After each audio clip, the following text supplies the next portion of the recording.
Yesterday, on 10/13/2021, the New Hampshire Executive Council met to determine whether or not they would accept federal funding for COVID-19 vaccines in the state of New Hampshire. During this meeting, silent protesters filled the halls as a silent show of force. While despite what major news sources will tell you, they remained peaceful and quiet. That is, until police started arresting people who had done nothing wrong. Luckily for these protesters, the whole event was streamed live, including a few of the 9 arrests made on this day. This meeting had gone on for a few hours before anything happened. Join me in prayer. Heavenly Father, we thank you today for today's blessing and ask that you watch over all of us gathered here as we conduct the business of the state. We pray for your guidance and wisdom throughout today's meeting. Amen.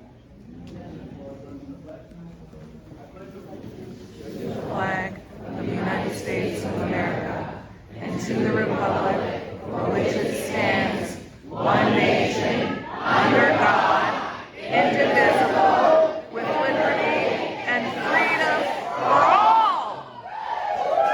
Yes! Again, that kind of disruption is not going to be tolerated. We want. Really, Governor? That kind of disruption? That was the Pledge of Allegiance.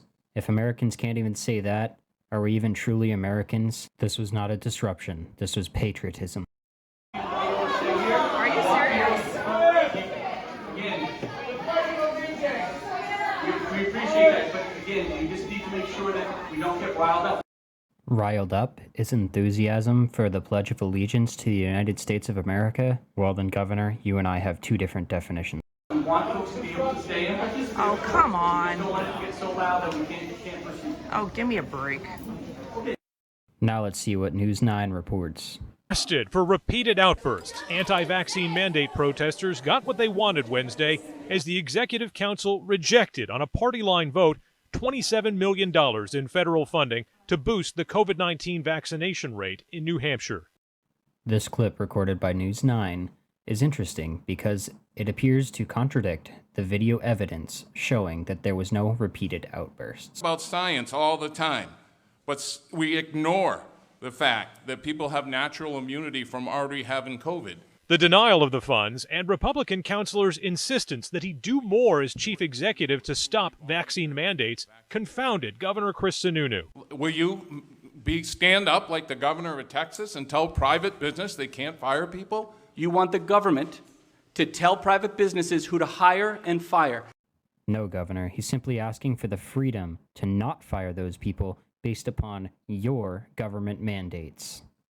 That isn't even socialist. That is completely un-American, sir. Not as un-American as preventing people from saying the Pledge of Allegiance. Republican councilors questioned language attached to the funds, which they believe could force the state to comply with federal vaccine mandates. The governor disagreed and pointed out the council had already accepted other grants earlier this year with the same language included. Others argued the state is already spending plenty of money on its COVID response. Counselor, there's more coming. With the same There's more language coming. that you have Did appreciated. this one, So you did can turn 22 this have one that down. stipulation? So you can turn this down for political reasons and, they'll keep and coming. fill in the gap somewhere else. It's I'm asking cowardice. the question. It's Would cowardice. The governor also questioned the basis of Republican councilors' concerns. So I appreciate you have reservations, but they're based on fantasy. Despite the news recordings, now we will review actual footage of what occurred. These incidents start approximately 2 hours into the meeting. Setting up new programs in the state of New Hampshire. They have to hire people, do all of those things, maybe rent a building, that type of thing.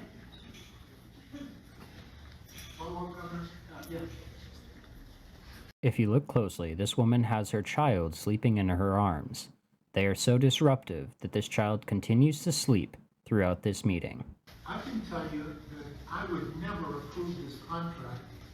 Back down, you can see all the state troopers everywhere. Integrated into their monthly invoicing instead of a one-time invoice cost after they set up. I'm not looking at the setup costs at all. You can twist the language, whatever. Pay close attention to the people that are directly in front of the person recording this video. I'm not twisting the language, Counselor. Absolutely. For them to do business, as most companies in this country do. Notice that they are sitting peacefully and are not causing any problems at this point. If you want our business, come in and do the service. Pure intimidation. So we set up a $50 million. As you can see, their demeanor has not changed. However, they are now being arrested for disorderly conduct. Oh my God, Frank didn't even do anything. Alright, guys.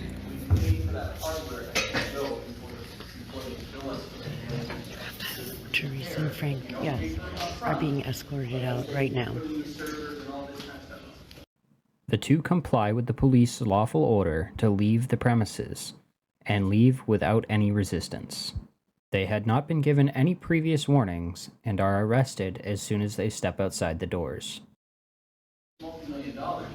We do pay, so there, I'm just for, especially when you're doing the tax system, they put it in, they send us an invoice, we move on, they put it in, and then we get to the monthly billing for the programmatic fees. Yeah, I understand that you can do it, you can try to integrate that, but. No, I agree. I think that during the initial conversation with the council had a problem with paying money up front before they started the contract. So the way we strategized was that we would have the company pay for those startup fees themselves and invoice them to us either. Shut it down! Alright, so Teresa and Frank are being arrested for not even doing anything. Alright. There are. Rightfully so, the people start to get upset about the wrongful arrest and question the circumstances behind the arrest, asking repeatedly, why were they arrested? Why were they arrested? However, there will be no answers, and there will be no answers once they are processed through the jail either. It appears the actions of the police have now caused unrest. Arresting. Alright, they're arresting everybody. The next arrest is of a man who still remains silent even during all of this commotion. Yet the person who yells is left untouched. We're gonna get all this, you guys share the shit out of this. That man didn't even do anything wrong. Everybody record it. Share this. Share it.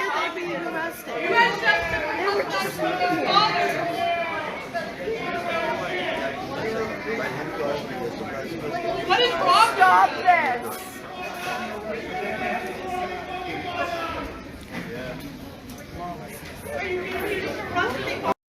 The police are now arresting this woman who is holding her child after she questions why her husband, who remains silent, was arrested. No. Oh no. That is not okay. That is not okay.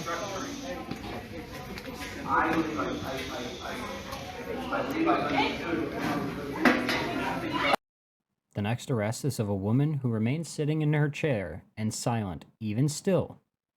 Yet she is still arrested and pulled outside. Oh, here we go. Here we go. Here we go. You got it, Sununu. It's against the Constitution. Oh God. As seen, you can see that she claims over and over that she didn't do anything.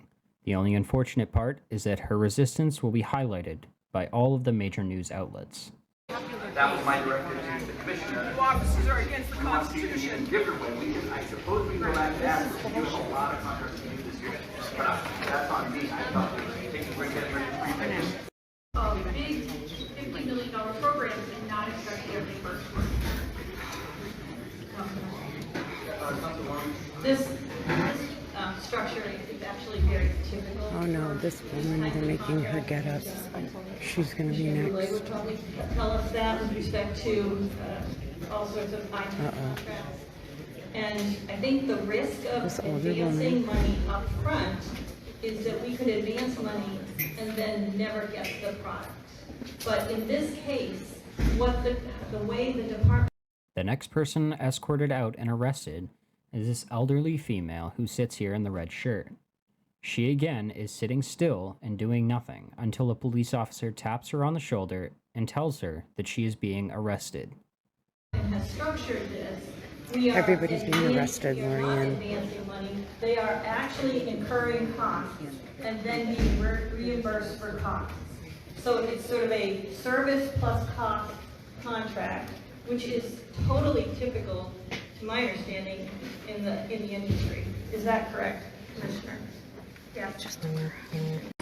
Now we move outside, where they have moved all of the people who have been arrested.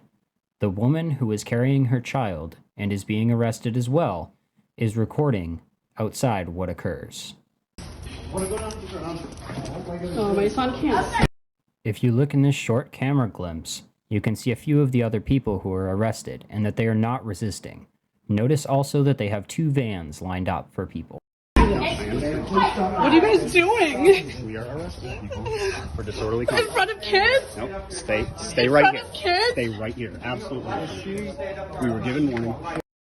This officer claims that they were giving warnings. However, the video evidence does not back that claim. Erwin directed her to come out here, and it's unclear as to whether or not she's been arrested. Baby, stay right here, okay? Stay with the mama. I have it recorded. I just couldn't let my son see this. I just can't have my son see it. Behind the woman who was seated on the ground are 2 more that were arrested. Again, walking out on their own accord and not resisting arrest. Stay right there, buddy.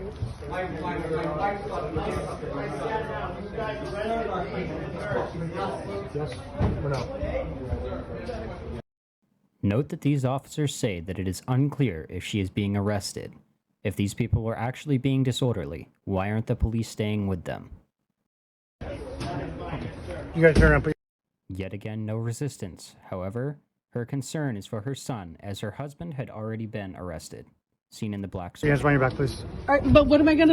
Unfortunately, the video cuts out here, but now we will take a look at a first-hand account of what occurred during the arrests and what these people were told while being arrested. So there was 6 of us in my paddy wagon, I guess you would call it. One was a 70-year-old, one was Marilyn Todd's husband, who, if you know Marilyn Todd, she's the one in Wyndham who has been doing the whole audit of the electoral count. All I heard as I was in the wagon, which just totally tore my heart out, was him say, "That's my wife with my child. Please leave my wife with my child alone. They've done nothing." And hearing Marilyn Todd, articulate, I'm with my baby, fortunately my boys were with Kevin's mom, Cheryl, outside. And so they were separated, and Marilyn Todd's husband had no idea what had happened to their son and where his wife was. And so there's 3 of us women on one side, 3 men on the other side with a partition. But it is interesting that there are 3 men and 3 women on a balanced amount within the same van. We could hear each other, and we prayed. We did the Pledge of Allegiance. They processed us, and it together, and we didn't know where we were going. These people were not told where they were going or what was going on. Felt like a drive that went forever. And then we went up and they processed us, and it was a $40 bail. And it was for disorderly conduct, but no police officers signed any of it. And they couldn't tell us what our disorderly conduct even was. A major red flag here is that the officers couldn't even tell them what their disorderly conduct was, and there was no officer's signature, seemingly backing the claim that it may be orchestrated. All I know is I was about to be able to walk out. Kevin's dad was there to pick me up, and all of a sudden they pushed us all back into the cells and said they were on lockdown. And I guess there was such a crowd outside of freedom fighters that they decided they had to lock down and hold off until they secured the outside of the prison. Even the officers and the troopers, guys, they understand that they're going to be put in the position of being the guards during, Auschwitz or whatever, and they couldn't believe what was happening. And one of them had actually said that they were sorry when I went to bring the... Another major red flag here is that the officers are apologizing to the public about what they are about to do. This speaks a lot to the fact that it may have been orchestrated, and they may have known what was coming. Boys outside, they said, you know, the crowd will listen to you. If you can, I'll ask them to get back out of the fire zone and push back. That would be great. And I'm like, absolutely, I'm here to help. If anything happens outside, they get loud or anything, just come get me and I'll quiet them down. And he's like, thank you. And I'm really sorry. And I was like, why are you sorry? And so I don't know. A lot of people think it was orchestrated, and he probably didn't like us turning our backs to him. So all the footage is there. I know I didn't even say a word. Some people got a warning like, hey, another outburst and blah, blah, blah, you're going to be removed or whatever. I never said a word. I never had a single warning. And I was not asked to leave. I was just simply put in handcuffs and put in the back of a paddy wagon. As stated, you can hear that she didn't say a word, never received any warnings, and was not asked to leave. She was simply put in handcuffs and put in the paddy wagon before being processed through the jail and charged $40 for bail. Governor Sununu, you should be ashamed of yourself and how you have handled this situation. So much for live free or die.